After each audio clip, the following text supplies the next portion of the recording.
हरे कृष्णा हरे कृष्णा कृष्णा कृष्णा हरे हरे हरे राम राम राम हरे हरे।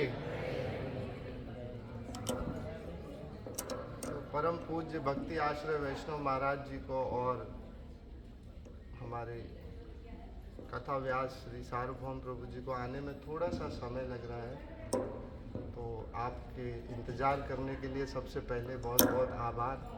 आप आकर पहले समय से बैठ जाते हैं, ये भी बहुत आपकी प्रेम भरा भाव है और इसके लिए बहुत बहुत आपका आभार हमारी तरफ से। तो तब तक थोड़ी सी वाणी आप मेरी सुन लीजिए। तो आइए सबसे पहले प्रार्थना में भाग लेते हैं। ओम नमः भगवते वासुदेवाय।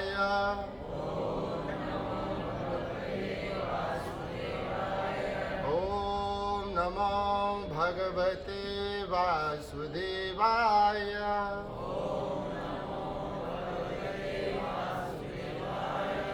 नारायणं नमस्कृत्यं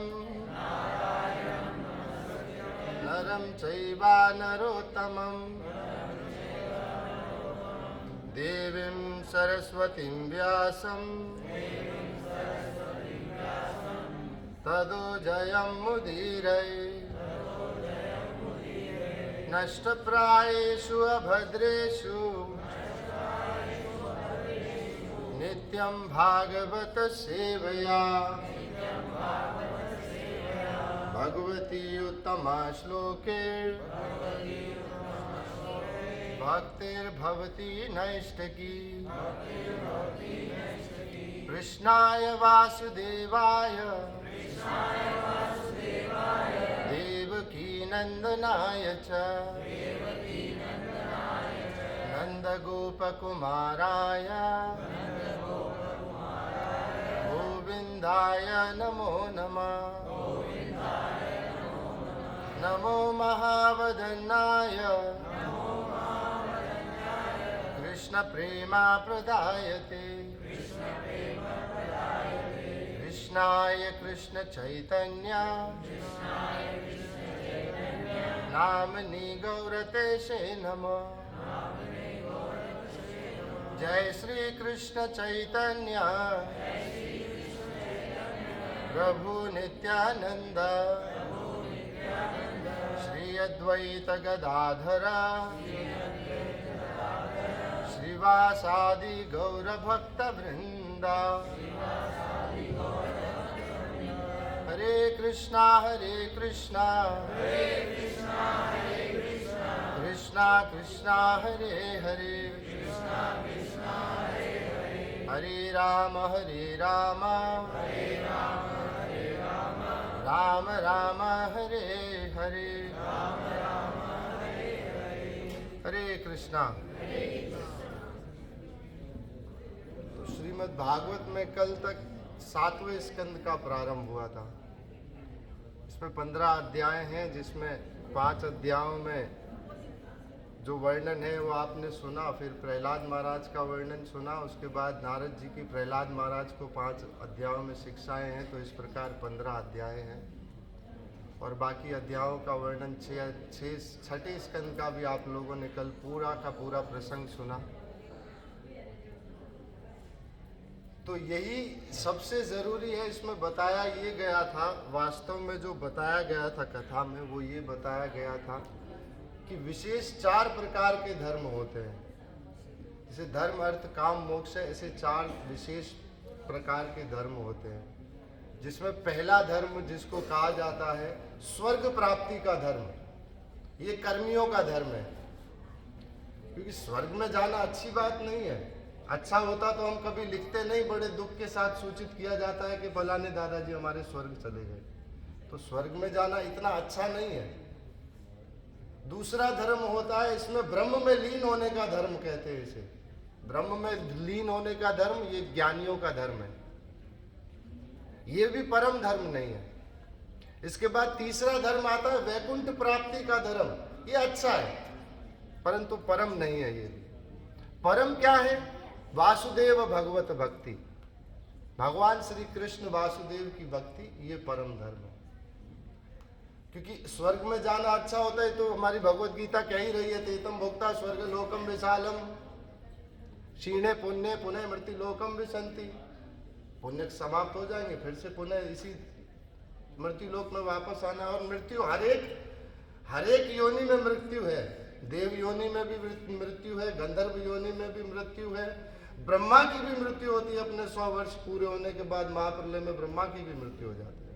तो मृत्यु इस जीवन का सार है, किसी भी जीवन का सार है।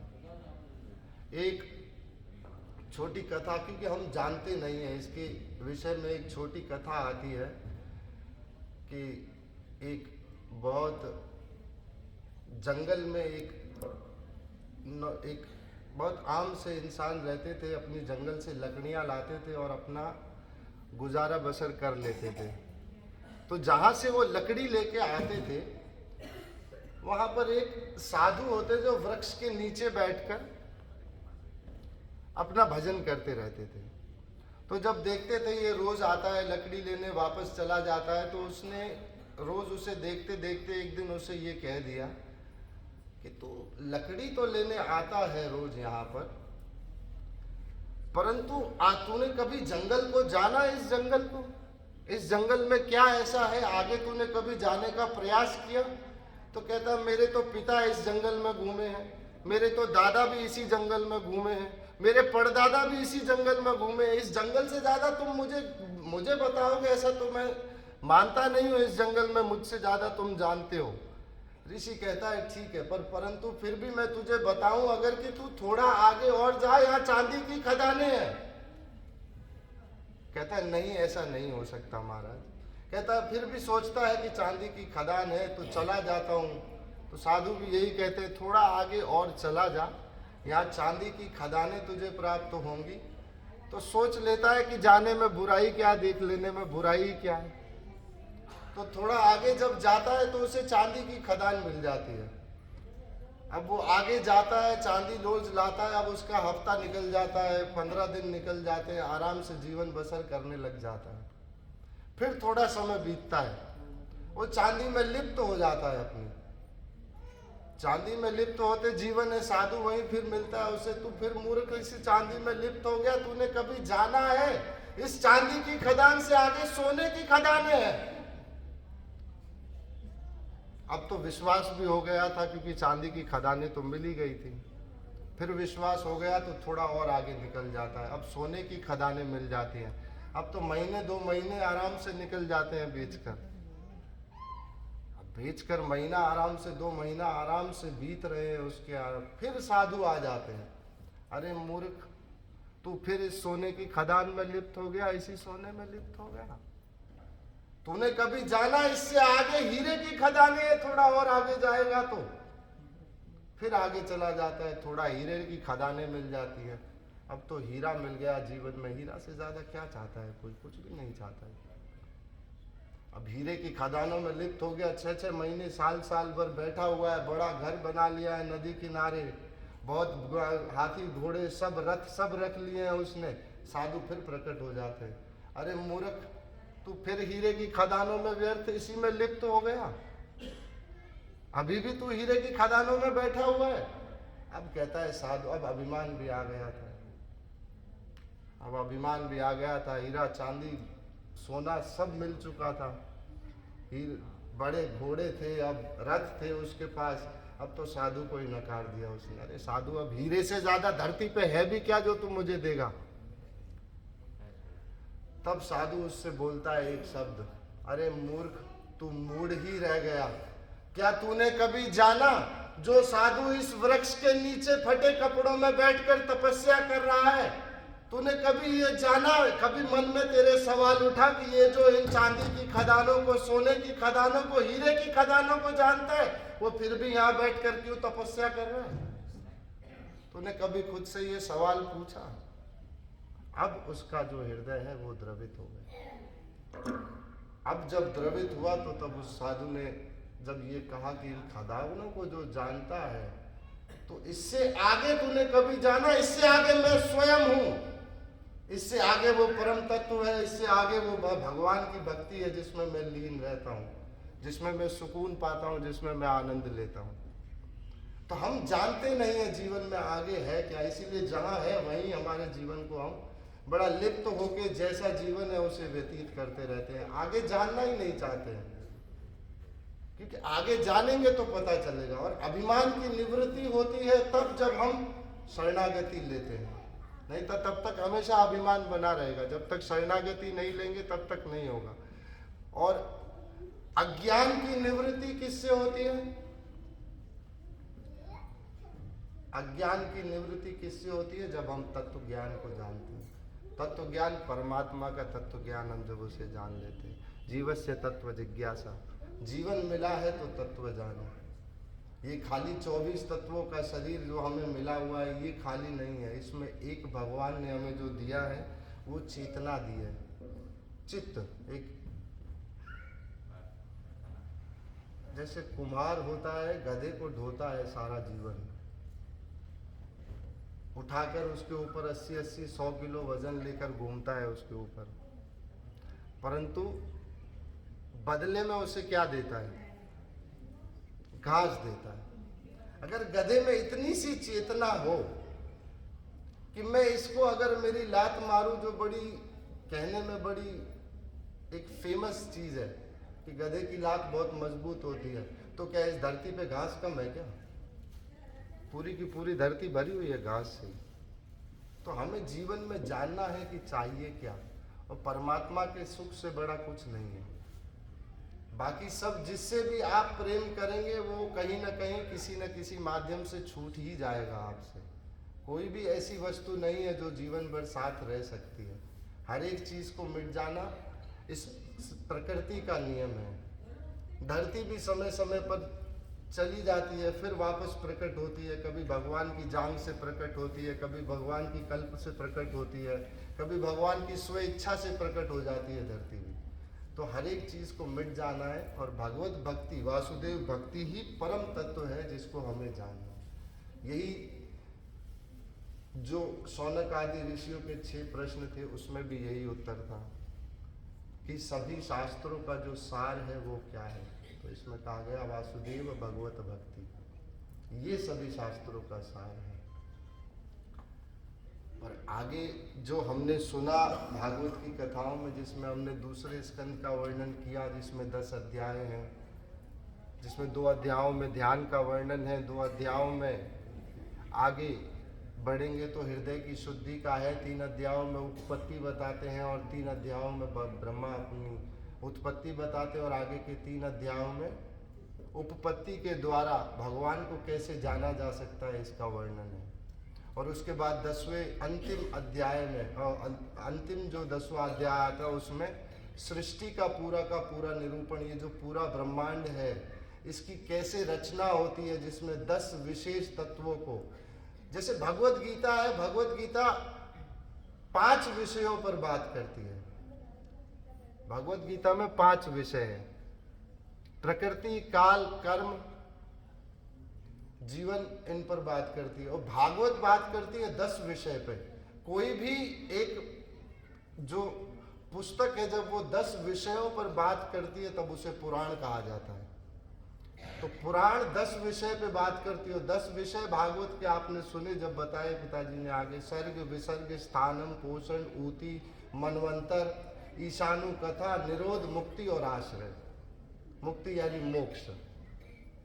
तो ये दूसरे स्कंद में हमारी पूरी बात हुई। फिर तीसरा स्कंद प्रारंभ हुआ था, जिसमें 3 अध्याय में, 4 अध्यायों में प्रारंभ के में उद्धव, परम भागवत भगवान के उद्धव का मिलने का, और विदुर जी जो है उनका वर्णन हुआ, जो स्वयं धर्मराज ही हैं विदुर जी। इनका 4 अध्यायों में दोनों का आपस में परस्पर उस प्रेम का वर्णन है कि भगवान श्री कृष्ण जो अब इस स्वधाम में नहीं रहे हैं, जो अपने वापस स्वधाम वापस चले गए, वो यदुवंशी, वो यदुवंशियों में वीर जो परम भगवान तत्व थे, जो फिर भी ऐसे घूमते थे युधिष्ठिर महाराज के पीछे हाथ जोड़े जोड़े। भीम जब द्वारका से आते थे वापस तो भीमसेन को प्रणाम करते थे। अरे बड़े बड़े योगी तपस्वी मुनि जिसके दर्शन मात्र को तरसते हैं, वो आपके सामने ऐसे घूमते थे। कहीं कैसा भगवान देखा है आपने कभी किसी और धर्म में? किसी धर्म में ऐसा भगवान नहीं है जो इतने प्रेम से, इतने भाव से अपने भक्तों की रक्षा। और कई बार तो ऐसी भागवत में कहीं वर्णन आता है, महाभारत जब आप पढ़ेंगे तो महाभारत में भी ये वर्णन आता है कि जब पांडव सो जाते थे तो रात रात भर भगवान वहाँ पहरा देते रहते थे। कहाँ ऐसा भगवान देखने को मिलता है? तो ये 4 अध्यायों में इस तरह से है। और आगे के 4 अध्यायों में, आगे के 4 से लेके 19 अध्याय तक तीसरे स्कंद में सर्ग दैवीय सृष्टि का वर्णन है और आसुरी सृष्टि का वर्णन है, जिसमें हिरण्याक्ष और हिरण्यकशिपु का आसुरी सृष्टि का वर्णन है। और दैवीय सृष्टि में जो है वो दिति और आदित्य के 12 जो आदित्य हुए उनका वर्णन है। और 19 से लेके 33 अध्यायों तक देवहूति माता को कपिल देव की शिक्षाओं का वर्णन है। देवहूति माता और कपिल देव के विवाह का वर्णन हुआ। और 9 पुत्रियां हुई। 9 पुत्रियों के आपने कभी नाम सुने हैं? देवहूति माता और कपिल मुनि के बड़े सुंदर नाम है उनके। कला, ख्याति, गति, अनुसूया, इतने सुंदर नाम है उनके, जो जीवन के हमारे परम जो हम देखते हैं उन सभी में हमारे जो मिश्रित हैं ये सारे नाम ऐसे। तो ये आगे के इसमें 33 अध्याय हैं जो इस प्रकार समाप्त होते हैं। फिर चौथा स्कंद प्रारंभ होता है, इसमें 31 अध्याय हैं भागवत के स्कंद में जिसका भी वर्णन हुआ चौथे स्कंद का। इसमें कुल मिलाकर 31 अध्याय थे। तो ऐसे भागवत का वर्णन हुआ आपके। और आगे कथाओं में जानना ये है कि जीवन का लक्ष्य क्या है। और जीवन का लक्ष्य एक ही है कि भगवान की भक्ति की जाए, क्योंकि भक्ति ही एकमात्र ऐसा साधन है जो इस जीवन में इस समय भी संभव है और भगवान के मिल जाने के बाद भी भक्ति आपके साथ रहेगी। और भगवान के मिलने के बाद, भगवान के मिलने समय और भगवान के मिलने से पहले, तीनों ही स्थानों पर भक्ति सदैव आपके साथ रहेगी। इस जीवन में भी साथ रहेगी, किसी और दैत्य गंधर्व या कोई भूत प्रेत योनि, किसी की भी योनि मिले उसमें भक्ति साथ जाती है। अभी आज आएगी 8वें स्कंद में जब गजेंद्र मोक्ष की कथा, तब आप देखेंगे कि जब पुराने राजा के जीवन में भी वो भक्ति साथ रही तो उस गजेंद्र के हाथी के शरीर में भी उसको भक्ति नहीं भूली। और जड़ भरत की कथा में भी यही जाना कि हिरण भी भक्ति रही तो वो भी नहीं भूला वो भक्ति को। तो भक्ति सदैव, और भक्ति सिर्फ भक्त के संग से आ सकती है, दूसरा कोई और साधन नहीं है जिससे भक्ति आ सके। और भक्ति के आचार्य कौन रहे? भक्ति के आचार्य आपने पहले ही स्कंद में इसको पढ़ा, नारद जी भक्ति के आचार्य हैं। नारद जी सभी स्थानों पर, सभी जगहों पर इसी तरह से। तो चौथे स्कंद में हमने क्या जाना? धर्म, अर्थ और काम मोक्ष को। धर्म, अर्थ और, जिसमें 7 अध्यायों में सप्ततंतु यज्ञ का दक्ष का वर्णन हुआ। और आगे के 5 अध्यायों में अर्थ का ध्रुव महाराज जी के जो अर्थार्थी भक्ति थी उसका वर्णन हुआ। और ध्रुव लोक में जाकर मिले, पर नारद जी चले गए कि मेरा भक्त जो ध्रुव महाराज है वो अन्य पुराणों में आता है, भागवत में तो इसका वर्णन नहीं है। जब गए नारद जी कि मैं देखूं मेरा भक्त जो है ध्रुव महाराज वो कैसे है वहाँ पर, तब जाकर ऊपर देखते हैं तो ध्रुव महाराज के आंखों से सिर्फ अश्रु बह रहे हैं, आंखों से आंसू बह रहे हैं। नारद जी ने पूछा, अब तो तुम्हें ध्रुव लोक, अपने दादा से बड़ा, मनु से बड़ा तुम्हें लोक मिला हुआ है, अब भी क्यों रो रहे हो तुम? तो कहता है मैं कितना मूर्ख था, भगवान के दर्शन मुझे प्राप्त हुए, नारद आप जैसा गुरु मुझे प्राप्त हुआ, फिर भी मैंने भगवान से इतना बड़ा राज्य मांग लिया, फिर भी मैं उनसे भक्ति ना मांग पाया। यही मेरे को एक दुख है जिसकी वजह से मैं सदैव रोता रहता हूँ। तो भक्ति बहुत आवश्यक है जीवन में, जिसकी हमें ज़रूरत है। तो ऐसे 5 अध्यायों में अर्थार्थी भक्ति ध्रुव महाराज की हुई। और फिर आगे के जो 11 है इसमें इंद्रियों के द्वारा किस प्रकार पूर्ति होती है। 11 है हमारे पास इंद्रियां, 5 कर्मेंद्रियां, 5 ज्ञानेंद्रियां और 1 मन। इसके द्वारा कैसे जीवन में पूरी पूर्ति होती है इसका वर्णन है। और अंतिम 8 अध्यायों में, 4 अध्यायों में निर्गुण तत्व से प्रचेताओं को जो उपदेश दिए नारद जी ने वो है, और 4 अध्यायों में और सगुण तत्व से 4 अध्यायों में प्राचीन वहित को निर्गुण तत्व से और 4 अध्यायों में सगुण तत्व से प्रचेताओं का जो है उनकी मुक्ति का वर्णन है। फिर 5वां स्कंद आगे शुरू होता है। 5वें स्कंद में कुल मिलाकर 26 अध्याय हैं, जिसमें 24 तत्वों से किस प्रकार सृष्टि होती है और 2 तत्वों से आगे वर्णन है इसका। तो इस प्रकार है। फिर 6ठा आपने सुना कल, जिसमें हमारी कथा हुई आपके अजामिल की मुक्ति का संदर्भ आया जिसमें, और आगे जो भी आज कथा होगी वो अब आएंगे प्रभु जी तो करेंगे ज़रूर।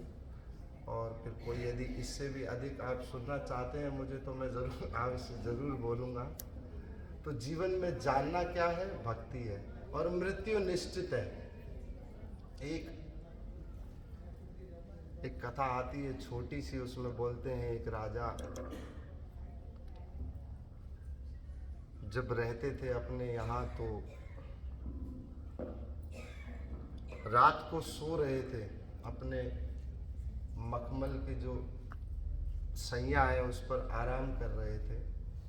तो एक गंभीर आवाज आई कहीं से, और वो गंभीर आवाज में क्या पूछा कि मेरा ऊंट खो गया है, मुझे ऊंट ढूंढ कर दो। अब राजा कहता है इस राजमहल में तुझे ऊंट मिलेगा, तुझे लगता है? बड़ा मूर्ख, तूने खोज तेरी बड़ी मूर्ख है। कहता नहीं, मेरा ऊंट खो गया है, इसे मुझे खोजना है।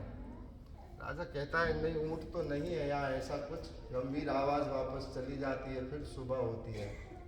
फिर दरवाजे पर वो वही आवाज सुन रहा होता है जिसमें आकर आवाज कह रही है, उसके मंत्री से बहस कर रही है कि मुझे यहाँ रुकने दो, इस राजमहल में, ये धर्मशाला है, मुझे यहाँ रुकना है। ये धर्मशाला है, मुझे यहाँ रुकना है। तो मंत्री कह रहे हैं ये राजा का पर्सनल अपना कक्ष है, महल है हमारा, मंत्री इसमें रहते हैं, ये कोई धर्मशाला नहीं है, आप आगे जाओ। राजा देख रहा होता है, गंभीर आवाज उसको अभी भी याद थी, रात ही सुनी थी, कोई बहुत देर नहीं हुई थी उस आवाज को सुने हुए उसे। फिर उसे सुन रहा था कि आवाज तो वही है, परंतु देख भी रहा था राजा है, उठकर कैसे चला जाए। फिर थोड़ी देर हुई, जब बहस ज्यादा बढ़ी तो यही बातें होती रही कि ये धर्मशाला है, मुझे यहाँ रुकने दो। अब राजा खुद आ गया उठकर वहां पर। जब राजा खुद उठकर आया वहां पर, तो राजा कहते हैं कि मूर्ख हो क्या साधु तुम यहाँ ढूंढ रहे हो कि ये धर्मशाला है, ये तुम्हें कहाँ से धर्मशाला लगती है? तो कहता है नहीं, ये धर्मशाला ही है। राजा कहते हैं ये मेरा राजमहल है, तुम देखो इसे, वो मेरी राजगद्दी है, यहाँ मैं बैठता हूँ। कहता है कौन सी गद्दी? कहता है वो ये गद्दी, इस पर तो मैंने कुछ साल पहले मैं आया था, बहुत साल पहले यहाँ कोई और बैठा था। कहता वो मेरा पिताजी था। कि मैं उससे भी पहले आया था एक बार, तब कोई और बैठा था। कहा वो मेरा दादा था। कि मैं उससे भी पहले आया हुआ था, तब कोई और बैठा था। तो कहता हूँ मेरा परदादा था। तो कि यही तो मैं कह रहा हूँ, ये धर्मशाला है, यहाँ जो आता है वो सब जाते ही है यहाँ पर। अब राजा का जीवन बदल गया, जाकर अपने राज के बाहर चौराहे के ऊपर एक कुटिया बनाकर रहने लगा। कुटिया बनाकर रहने लगा, देखे लगे सब भाई, लोग आते उससे रास्ता पूछते कि यहाँ पर बस्ती कहाँ है, बस्ती कहाँ है, यहाँ पर आकर पूछते। तो कहता है यहाँ से दाहिने हाथ पे चले जाओ, वहाँ बस्ती है। अब जब दाहिने हाथ पे जाता तो उपद्रव हो जाता, वहाँ बस्ती नहीं थी, शमशान था, वहाँ शमशान था। वो सीधे दाहिने हाथ पर चले जाते। फिर वापस आते लोग यही बोलते कि वहाँ तो कोई बस्ती नहीं है, तुम मूड है, वहाँ पर तो शमशान है। फिर वापस आके यही कहते। तब कहता यही तो मैं कह रहा हूँ कि वो बस्ती है, वहाँ जो एक बार गड़ गया वो गड़ गया, वो वापस वहाँ से हटता नहीं। उसे मैं कहता हूँ शमशान, जहाँ तो लोग आते जाते रहते, वो शमशान है। बस्ती तो यही है, यहाँ जो एक बार चला जाता है वो जीवन में वापस नहीं आ पाता। तो जीवन में मृत्यु निश्चित है, ये भी तय है। और इस तरह फिर पांचवा छठा स्कंद हमने पढ़ा। सातवें स्कंद की कल छोटी सी शुरुआत हुई, जिसमें 15 अध्याय हैं कुल, जिसमें 5 अध्यायों में युधिष्ठिर महाराज को नारद जी बता रहे हैं कि जीवन का असली तत्व क्या है, और 5 अध्यायों में प्रहलाद और नरसिंह देव जी की कथा का वर्णन है। और आगे के 5 अध्यायों में फिर आगे आज कथा होगी जिसकी, और 8वां स्कंद फिर आज प्रारंभ होगा, जिसमें गजेंद्र मोक्ष की कथा आएगी। तो आज मैं तो यही वाणी को विराम देता हूँ। बोलने को तो बहुत सारा बोल सकता हूँ, लेकिन